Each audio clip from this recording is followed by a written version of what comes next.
Hola, hola, buenas lunas, Gott nicht. Tenemos el placer de tener un programa sensacional esta noche. Tenemos como invitado a nuestro estimado maestro Hermes Saucedo. También tenemos a nuestro estimado Mildred, que nos acompañará en esta caja de cuentos sobre J.R.R. Tolkien. Mi estimado, ¿qué tal andas? Bien, bien, muchas buenas noches a todos. Aquí hablando de Tolkien esta noche, a ver qué nos tiene el señor Tolkien que decir y de qué comentar esta noche. Pues yo quiero agradecer a Hermes que ande por acá, Hermes que siempre nos presenta cosas muy retorcidas, muy especiales, muy ocultas, muy pues, es muy, ¿no? Muy raras, muy raras. Sí, pero siempre, Son mi especialidad. sí, pero pues siempre nos dejas por ahí una carga emocional muy peculiar. Bueno, a mí siempre me dejas ahí con una carga como de, órale, ¿y si fuera posible? ¿Y si esto sí podía? Y No, y con Tolkien más todavía va a estar bueno. pues así es. De hecho, estamos viendo en pantalla este logotipo que tiene las iniciales de J.R.R. Tolkien y parece como un carácter tipo oriental, una runa o algo así muy peculiar. Este, esto de J.R.R. Tolkien, ¿cuál era el verdadero nombre de Tolkien? Bueno, todo el mundo le dice JRR para abreviar. Realmente se llamaba John Ronald Rowell. Entonces era un nombre medio extenso para decirle John Ronald Rule. Entonces él se abrevió como JRR, que son las iniciales de John Ronald Rule. Entonces todo el mundo lo conoce como JRR, pero se llama en realidad así Tolkien. Y sí, precisamente él hace como que el logotipo de sus iniciales, toda esta onda que trae lingüística, que hace vamos a decirle, así, sus caracteres que él mismo inventa y lo toma así como su sello particular. Bueno, posteriormente ya lo vemos en todos los libros, ¿no? Que es como su sello particular, la JRR de Tolkien. Me hizo recordar un poco las capitulares de otro libro llamado La historia interminable de Michal Ende, que también Ah, sí, también. tiene unas ilustraciones muy particulares por ahí con la tipografía, ¿no? Sí, sí, de hecho, de eso, de la historia interminable, sí, cada capítulo tiene una letra, ¿no? Y con eso se desarrolla el hilo de la trama. Muy interesante también ese libro. Sí, y Pero no, el de cada, Tolkien. y cada letra es, más bien, cada letra es una ilustración, ¿no? Que te adentra a ese Ajá. capítulo. Y esto de J.R.R. pues me hizo recordar también a otro escritor pues, más contemporáneo y de mucho éxito por su serie de Game of Thrones, que es George R. Martin, ¿no? Ah, sí, de hecho, bueno, ahí hay toda una discusión en la actualidad de que muchos le dicen que es el nuevo Tolkien, ¿no? Pero bueno, en realidad no tiene nada que ver, son autores totalmente diferentes, aunque sus historias los Cierto. podemos contextualizar como que se parecieran, pero no, su manera de escribir es totalmente diferente. Y bueno, si el de Game of Thrones se haya basado en, bueno, la historia de Tolkien, porque hay que ver la realidad de que casi todos los autores de fantasía o de épica actuales toman como base a Tolkien porque se le reconoce él como el padre del renacimiento de este género épico fantástico, ¿no? Porque él es el que le retoma. Antes ya existía el género como tal, ¿no? Pero él como que le llega a dar nuevos bríos con el famoso El Señor de los Anillos, ¿no? Que todo el mundo al menos ha escuchado y como que él a veces es la fantástica, ¿no? Entonces de ahí muchos se basan y bueno, eso es lo que se le reconoce a Tolkien, ¿no? Como que es el impulsor de Pues yo he tenido una similar porque haya vida tocó vivir a Tolkien. Este, un periodo pues muy difícil en la historia de su país y del mundo, ¿no? Sí, bueno, de hecho vamos a ubicarnos. Tolkien nace en el año de 1892, o sea, ya estamos hablando de hace más de 100 años que nació. Él nace en Sudáfrica, aunque bueno, sus padres eran británicos, aunque como tal su padre, el origen de su padre se remonta hasta Alemania, ¿no? Era de la Sajonia alemana. De hecho, de ahí viene el apellido Tolkien. Es es un apellido alemán como tal, pero entonces, bueno, de Alemania migran a la Bretaña, bueno, con la colonia, y se va a Sudáfrica, y ya en Sudáfrica nace. Y ya cuando él nace en Sudáfrica como tal, y ya luego, cuando es muy pequeño, pues se regresa con su madre a Bretaña, a Inglaterra, y su padre, bueno, se muere en Sudáfrica y nunca regresa a su padre a Inglaterra con ellos. Tienen muchos problemas porque su madre al poco tiempo muere de diabetes, me parece que muere su madre. Entonces la vida de Tolkien, como toda la de todo este tipo de escritores, es trágico, ¿no? Les cosas, se les mueren los padres así por cuestiones raras y etcétera, ¿no? Entonces todo esto como que va forjando el carácter de Tolkien. Sin embargo, él desde que era niño, digamos que tenía 5 o 6 años, ya se le daba mucho esto de la lingüística, ¿no? Su madre le enseñaba a él, o le enseñó algunas palabras en latín. Entonces a Tolkien le fascinaba las lenguas como tal, ¿no? Entonces ya cuando él era niño ya podía entender y hablar el latín como una lengua, ¿no? Entonces él como que se interesó mucho por esto de las lenguas, y de ahí nace todo, se desprende todo lo que es su vida y todo lo que es su literatura, ¿no? Las lenguas, ¿no? Las declinaciones. Sí, exactamente. El coco al menos de las lenguas protoindoeuropeas y indoeuropeas, las declinaciones, ¿no? Porque el latín es lo que cuesta trabajo en el latín, las declinaciones. Empezó con el latín y se fue formando, fue estudiando otras lenguas. La primera lengua, además del latín, que estudió es la palopa de aquel entonces, porque no es de la rama de la morálica, entonces luego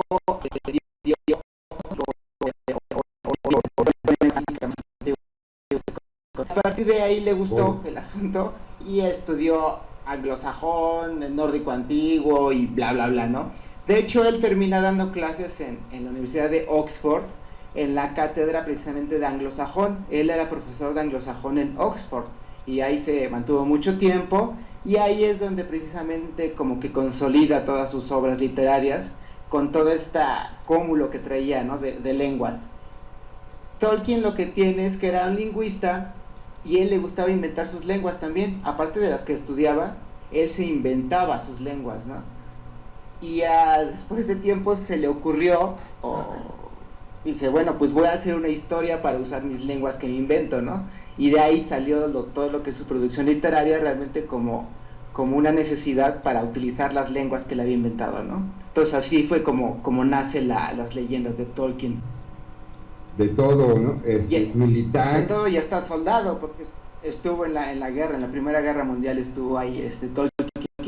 Digo, no es mucho tiempo, y de hecho se piensa, bueno, lo que él dice es que mientras él estuvo ahí en la guerra y en el frente, bueno, ahí se le ocurrieron varios, de ahí tomó varias cosas para la épica que luego escribió en El Señor de los Anillos, ¿no? Como describe las batallas y todo esto, porque bueno, él lo vivió de frente, ¿no? Entonces como que se fue su inspiración de alguna manera.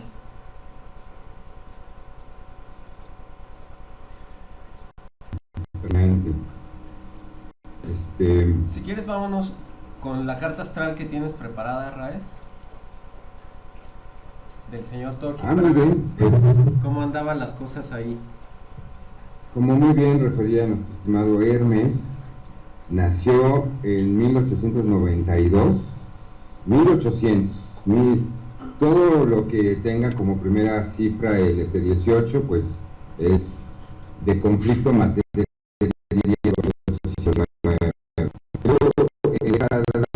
El año 92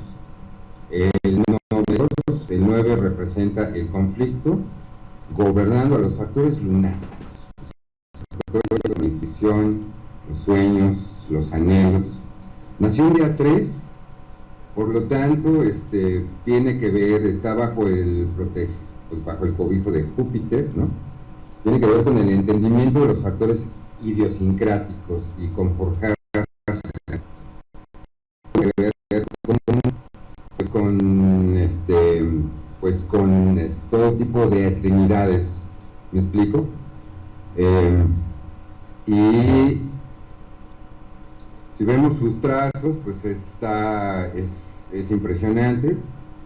Tiene el Sol en Capricornio, por tanto pues es un nativo de Capricornio. La Luna en Piscis, era romanticón, posiblemente tenía alguna tendencia hacia la promiscuidad. Mercurio en Capricornio, era muy meticuloso para las cuestiones de la comunicación. Venus en Acuario, para el amor era arrojado el hombre y era sexoso, no tenía límites. Marte en Escorpio, esto es muy interesante. El aspecto beligerante, etcétera, ¿no? Lo tiene en Escorpio, así que era venenoso de la acción, era pluma venenosa,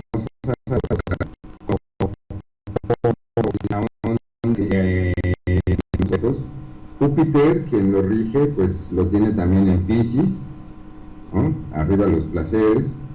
Saturno en Libra, lo cual es interesante porque pues, si sabemos que Saturno es quien nos pone las restricciones, como Saturno o Satán o el diablo, que no nos deja fluir, ¿no? Lo tiene en Libra, así que podía pues equilibrar todas esas cuestiones. Muy bien. Otros signos interesantes, pues Neptuno lo tiene en Géminis, Plutón en Géminis también, ¿no? Era medio disociado, como podía ser pobre, podía ser muy rico, ¿no? Estaba siempre pues en los extremos.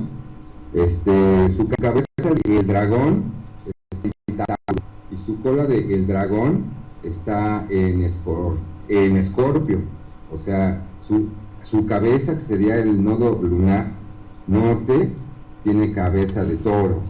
Qué loco, es un dragón extraño. Y su nodo sur tiene cola de escorpión.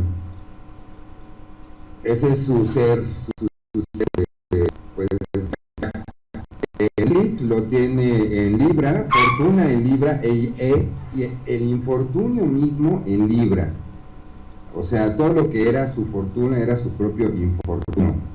Era muy extraño, y todo esto pues en Libra, que es lo que trata de equilibrar. Quirón, su habilidad artística, sus habilidades las tiene en Leo, y pues, lo podemos ver, ¿no? Hay un esplendor, hay una nobleza, hay una vanidad, ¿no? Hay una pulcritud. Ceres, lo que cosecha en Piscis. Palas, su sabiduría en Acuario. Juno, pues sus cuestiones, digamos que de gran madre Electra, ¿no? Todas la tiene en Piscis, pues, por lo cual se tenía como ramitas con sus proyecciones maternas. Vesta en Acuario, bastante alivianado, muchas cosas en Acuario, ¿no? Y lo importante es que su casa del medio cielo, la casa 10,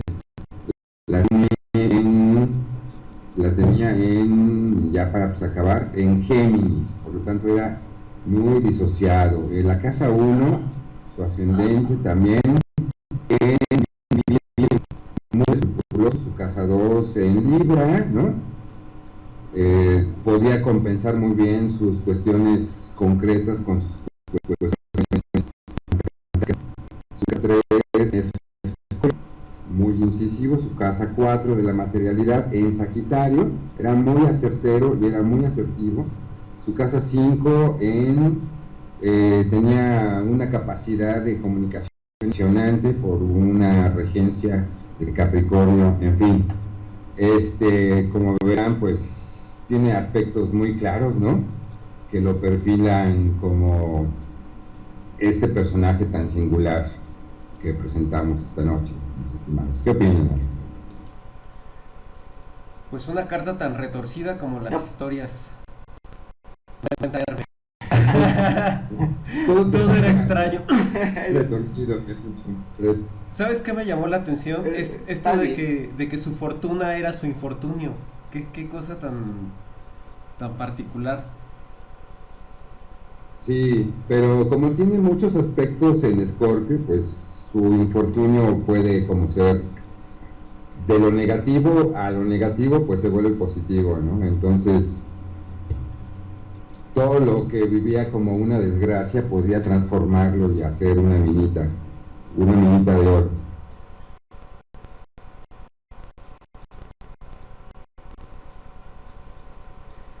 ¿Y cuándo empezaron las desgracias para Tolkien? ¿Cuáles habrán sido las desgracias? Cuando su mamá le quiso poner ay, se me fue el nombre. Le quiso poner Rosalinda, Roslin, ¿no? Hermes. Ajá. Y por eso quedó el Ronald. Ronald. Me imagino que típico por el papá. Y ajá, el otro nombre es hebreo, Reuel, que significa como de que es niño, como Dios,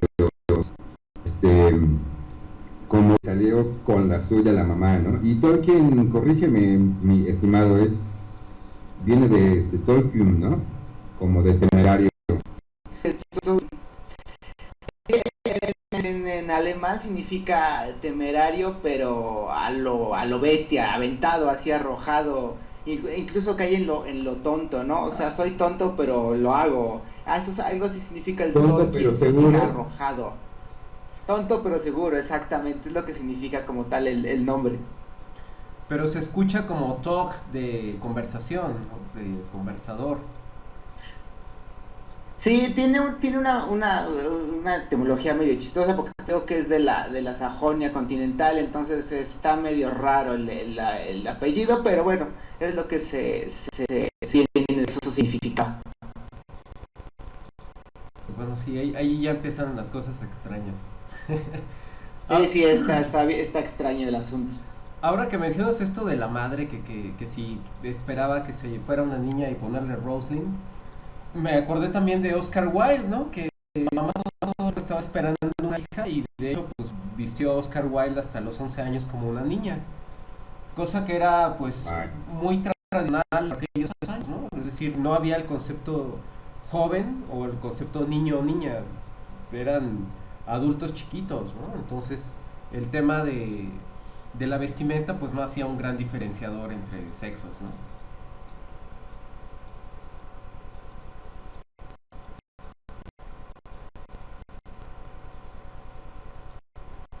Y dijo, ¿no? Compiló sus obras y le puso algún color, por lo menos en el caso de Silmarillion y en los hijos de Durin. Sí, de hecho, bueno, Tolkien en vida realmente nada más edita y saca, publica pocas obras. La primera que publicó, si mal no recuerdo, que no es novela, ni poesía, ni épica, ni nada, es la obra fue un ensayo que escribió acerca del poema anglosajón de Beowulf, precisamente, en donde hace una crítica hacia la poesía anglosajona es un ensayo sobre Beowulf. Es más académico ese trabajo, no es nada literario, es totalmente académico. Y es la primera cosa que él escribe como tal.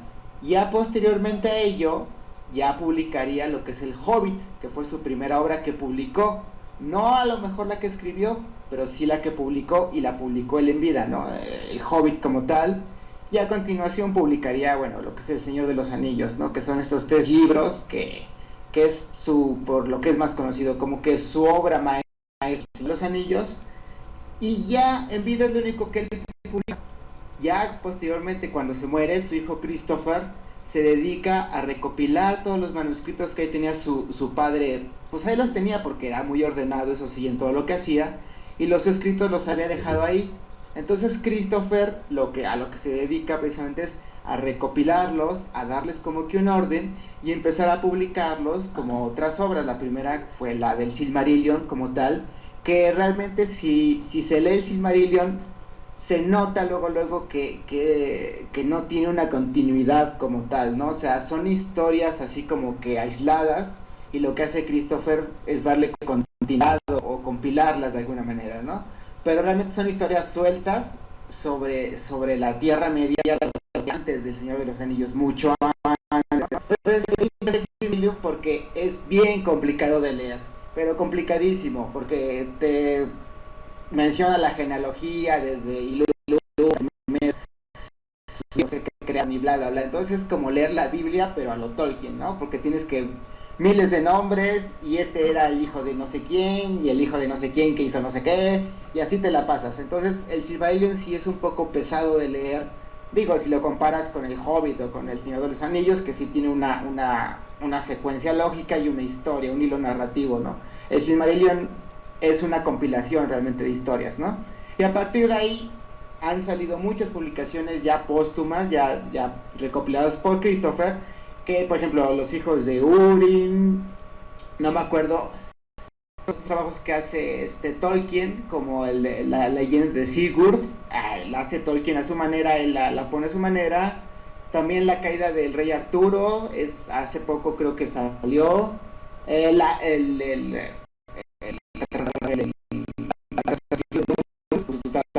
Tolkien la publicaron hace poco. Y así, ¿no? Hay muchos cuentos y pedacitos que se han ido publicando dependiendo cómo Christopher los vaya así como que eligiendo, los va publicando, pero en vida nada más publicó poco como tal Tolkien. Mencionas que es un... O sea, ¿qué pasó de las mieles? Esta fans que tiene, ¿no? La popularidad que tomó, a lo mejor no a ese grado, pero sí, o sea, sí tuvo éxito en su momento, ¿no? No tanto como ahorita, pero sí lo tuvo. Mencionaste, Hermes, No, que... interrumpí. No pasa nada. Mencionaste que que su estilo era un poco difícil para el Silmarillion, muy complicado de leer como una Biblia. De hecho, el Señor de los Anillos, pues algunos pasajes resultan cuasi bíblicos, ¿no? O sea, en el sentido de que te hablan de una cosmogonía casi, ¿cómo llamarlo? Doctrinaria, ¿no? Y como muestra sí, luego... Como muestra, por ejemplo, una frase de uno de sus personajes que es Bilbo Bolsón, cuando están en la celebración de su 111º cumpleaños. Ah, sí. ¿No? Cumpleaños, ajá. Esto sonaría un poco como a Enoch o como a esta generación de gente que vivía muchísimo, ¿no? Haciendo el parangón bíblico. Y les dice Bilbo: no conozco a la mitad de ustedes, ni la mitad de lo que querría. Y lo que yo querría es menos de la mitad que ustedes merecen. Sí, así es. Digo, esa frase es muy, muy padre. Porque, digo, Tolkien como tal hace un juego de palabras. Y ese es el chiste que le da, ¿no? Bilbo es lo que quiere, ¿no? Realmente él no quiere transmitir nada, sino confundir a los demás. Y lo logra muy bien, porque lo logra de manera muy elegante, ¿no? Porque si te pones a pensar detenidamente la frase, no le terminas de entender. Entonces, esa frase es muy buena. De hecho, cada personaje tiene un estilo muy peculiar para hablar. Entonces, se vuelve un gran diálogo este libro de El Señor de los Anillos, en el sentido de que pues cada personaje empiezas a entender que está construido de alguna manera tridimensional, ¿no? Es decir, tienen un perfil sociológico, tienen un perfil morfológico, ¿no? Pero también tienen una psique, y esa psique hace que se vuelva verosímil o inverosímil o predecible qué es lo que va a ejecutar cada personaje, ¿no te parece? Sí, o sea, todos los personajes tienen una razón de ser, digo, tienen un trasfondo, incluso mitológico, ¿no?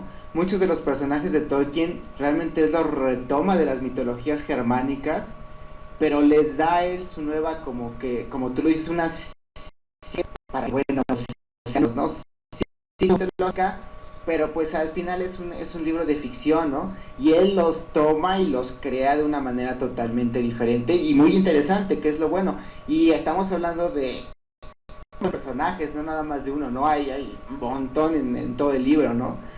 Y personajes que son muy identificables porque son únicos, o sea, no son aleatorios, ¿no? O casuales, como pues luego en otros libros te encuentras, ¿no? No, cada uno como que trae toda su historia, trae toda su personalidad, y eso es lo interesante de Tolkien, aunque a veces también lo puede hacer un poco complicado de leer, pero interesante al fin.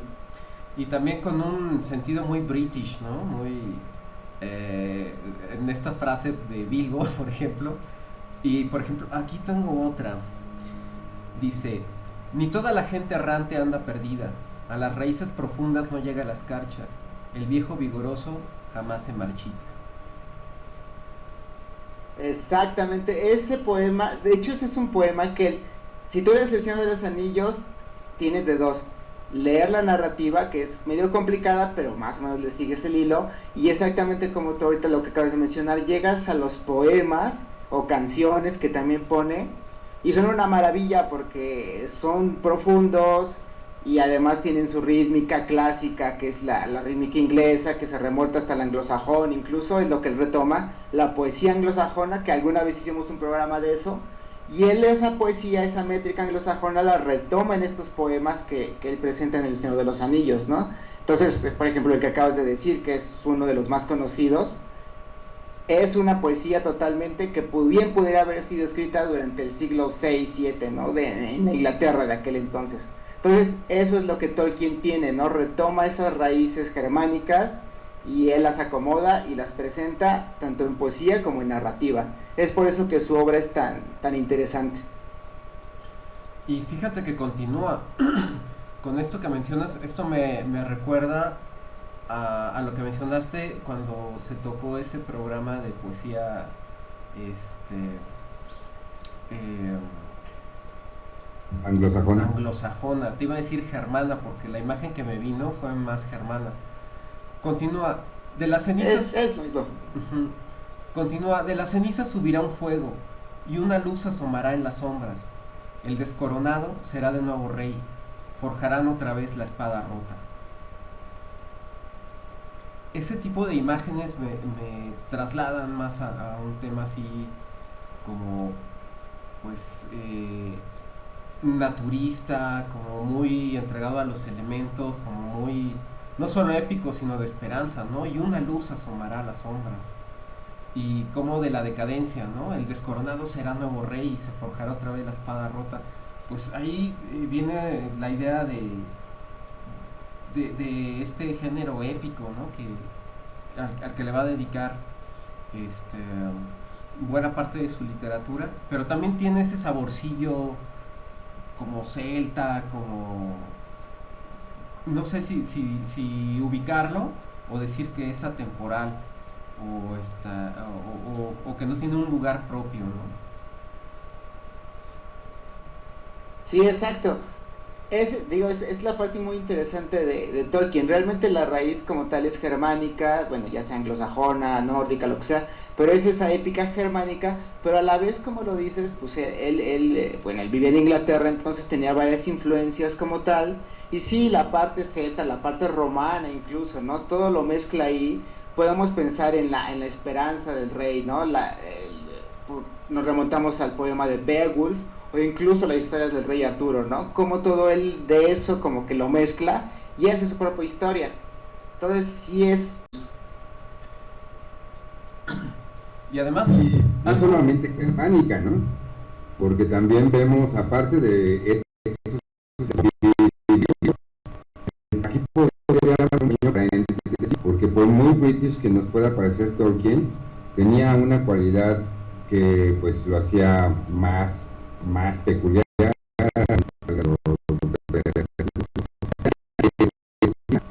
Me parece que a instancia del papá, no eran necesariamente protestantes y eran católicos. Entonces, está en el contexto, pues, si es católico, es como que un autoarrestado, ¿no? Y eso también Sí, exacto. parece que caló profundamente en Tolkien, ¿no? Este contexto de catolicidad de su familia, ¿no? Que fuera que incluso en su infancia, ¿no? Ya también era una cuestión bastante particular, ¿no? Porque la mayoría de los afrikaners pues eran de orientación protestante. Y eso pues me imagino que lo marcó, como lo marcó esta cuestión de las torres, ¿no? Me parece que hay dos torres importantes en la vida de Tolkien. La hazaña de Cerro, ahí en su... Pues a ver si nos desentrañas de Worcestershire, tal vez se diga Worcestershire, perdón, qué difícil. Pero yo me imagino que sería Worcestershire. Y también Sí, las dije, torres bueno, ahí de sí, Petros inicialmente sí. Folly,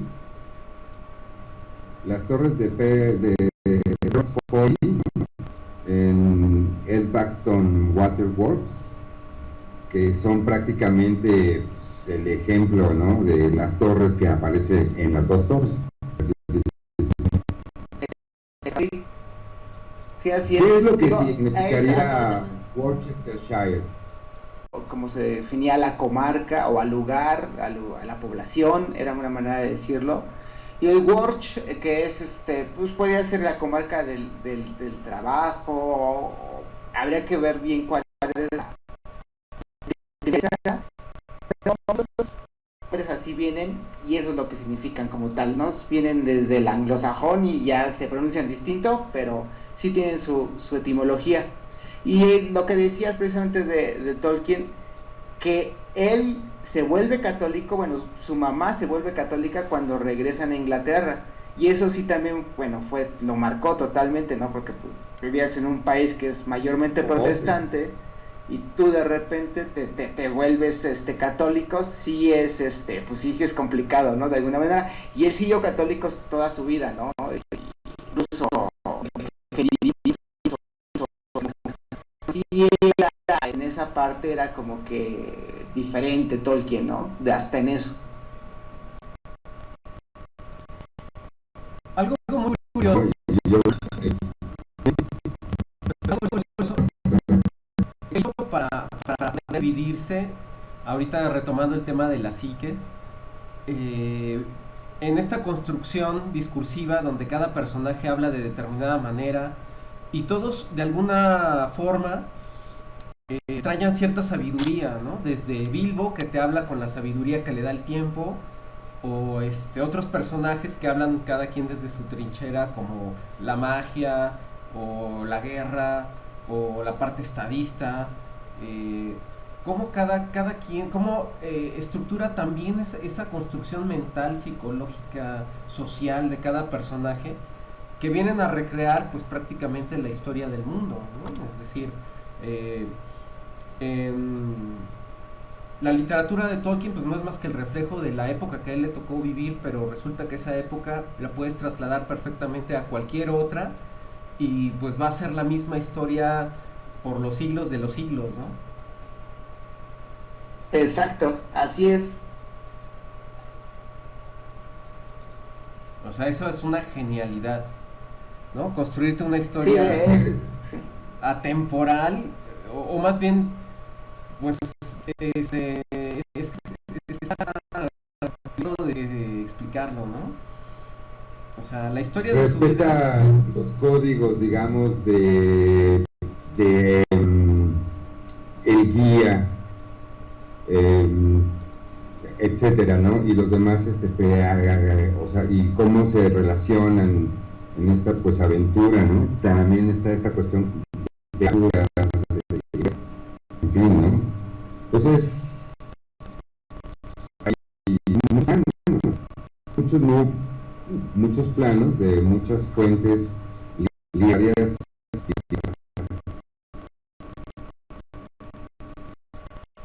Y todo en un mismo libro, que en realidad son varios, ¿no? Son varios volúmenes. Sí, bueno, sí, El Señor de los Anillos es libros como tal, y bueno, esos 3 libros se dividen en 2 partes cada uno, ¿no? Podríamos decir que son 6 libros de alguna manera, pero sí, o sea, realmente esa es la maravilla de Tolkien, ¿no? Que realmente es un escritor muy bien hecho, es un clásico, que lo pica en cualquier momento histórico, tiene influencias de dos cosas, es aplicable en cualquier momento, ¿no? Y eso es lo que hace grande, de alguna manera, una obra, ¿no? Universal porque al fin y al cabo es ser uno como tal, ¿no? En un contexto particular, pero que es y respecto a esto, mucho se habla de dónde saca Tolkien su inspiración, ¿no? Como ya dijimos, es obvio que muchas cosas las saca del contexto germánico, pero también hay otros personajes y otras cosas que saca de otros representativos, es el famoso Gandalf, ¿no? Es el mago como tal. Y Gandalf, como tal, tiene muchos nombres, ¿no? Lo largo de todos los libros podemos ver que le llaman de muchas maneras, pero como tal, él toma el arquetipo del mago, pero del mundo. Y él lo toma precisamente de Odin, ¿no? El vagabundo, el errante, ¿no? Pero que era el sabio también. Incluso en las mitologías germánicas, a Woden o a Odin se le conoce también como el vagabundo gris, que es un nombre que Tolkien usa para definir a Gandalf como tal, ¿no? Esta figura del viejo que anda ahí vestido con su sombrero de gris y que anda vagando por todos lados, ¿no? Si recordamos, Gandalf siempre es un vagabundo, nunca está en un solo lugar, o sea, no tiene una casa, él no posee casa, su casa es el mundo, entonces él se la pasa vagando y se la pasa vagando y aprendiendo, ¿no? Siendo cada vez más sabio. Es el arquetipo que toma Tolkien para construir a Gandalf como tal, Gandalf el gris, que luego se convertiría en Gandalf el blanco, pero bueno, esa ya es otra historia y tiene su porqué también, ¿no? Pero más o menos ese arquetipo él lo toma del dios escandinavo, del dios germánico de Woden o de Odin, como tal. Y qué bueno que haces este énfasis en que no siempre Odin va a ser ese vestido con su armadura y con su yelmo y con las alitas y en su trono y en esta pues actitud como más de pues como de dios guerrero, sino más bien como este ser, como tú muy bien lo has descrito, ¿no? Errante por el mundo, vagabundo, y que también se alimenta de otros arcanos, ¿no? Como tú muy bien te referiste, el mago, ¿no? El arcano 1, un poco el loco, el arcano 0, el arcano 9 como el ermitaño también, ¿no? Que va ahí, errante, ¿no? En busca de... Y es muy interesante y pues a mí me encantaría que nos hablaras más, ¿no? De esto de dónde sacan, cuáles son estas fuentes, ¿no? El mago más representativo es Gandalf, aunque también está Saruman y está Radagast. Y hay otros dos azules que nunca se dicen sus nombres, o creo que por ahí luego se dicen. Pero como tal son los magos, ¿no? Sería esa la representación. Luego tenemos la parte mitológica de los elfos, ¿no? Que los elfos como tal son criaturas germánicas, son entes germánicos, y él toma el nombre como tal, ¿no? Las de Tolkien no precisamente corresponden a los elfos de la mitología germánica, aunque ellos los elfos de la germánica son otras entidades que son más generales, no son tan definidas como lo hace Tolkien, ¿no? Aquí ya Tolkien lo mete de otra manera para darle la idea de que son seres hermosos, son seres buenos, son seres que hacen el bien, aunque también son guerreros, ¿no? Entonces de esa manera Tolkien como que ya le va dando su propia personalidad a los elfos, pero la base es de la mitología germánica. Los enanos igualmente, ¿no? Que también ahí los mete, también son de la mitología germánica y les da su propia personalidad y ahí sí corresponde un poco más a la mitología, ¿no? Como los elfos oscuros de la... Tenemos, por ejemplo, al dragón, al famoso Smaug, que sale en el Hobbit. También de la mitología, los dragones germánicos que les gustaba cuidar los tesoros. Por ejemplo, lo tenemos en la historia de Sigurd, que ahí está el dragón, de Fafnir. Entonces, de alguna manera Tolkien retoma esa idea de la serpiente que cuida el oro, ¿no? De la serpiente que está guardiana de los tesoros, que es el Smaug, que es el famoso, que incluso acaba de salir la película hace poco, ¿no? Del Hobbit hicieron la adaptación, donde ahí vemos a Smaug. Aunque hay que ver que en la mitología germánica los dragones no tenían alas, aunque sí podían volar, no tenían alas, entonces ahí es ya un poco la adaptación de su visión como tal. ¿De qué color podría ser este verdadero dragón germánico? Porque aquí te lo ponen como verde, ¿no? Verde Sí, te lo grisáceo. ponen así como una serpiente, como tal, ¿no? Y yo creo que Si por allí vamos, era una peor. serpiente. Sí. Lo más seguro es que haya sido una... No recuerdo bien si él lo describe en el Hobbit, describe su color o algo así, nada más dice que es el dragón, ¿no? Pero no recuerdo bien si dice, lo describe tan a detalle.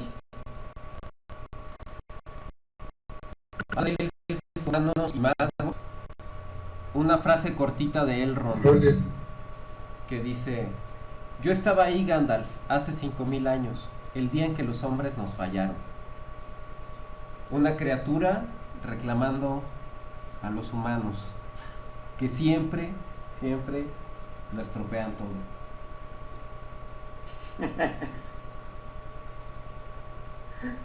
Yo creo que sí, y de hecho eso es la parte que nos quiere Tolkien nos da, ¿no? Como tal, de alguna manera, según la mitología de Tolkien, que eso está en el Silmarillion, hay que meterse al Silmarillion para ver, los elfos son de los primeros, son hermosos, son seres divinos, y ya luego vinieron los humanos.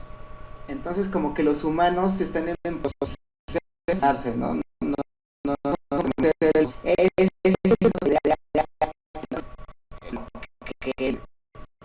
Las civilizaciones. Entonces sí, en esa frase lo dice muy bien, ¿no? O sea, como que los humanos todavía, ¿no? O sea, les falta.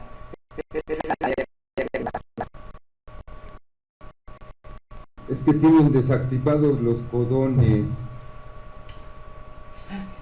¿Qué es eso? Porque pues, estos elfos son como angélicos, ¿no? Casi vienen del otro plano. Tienen cierto aspecto como de, ¿no? Y bueno, pues, están como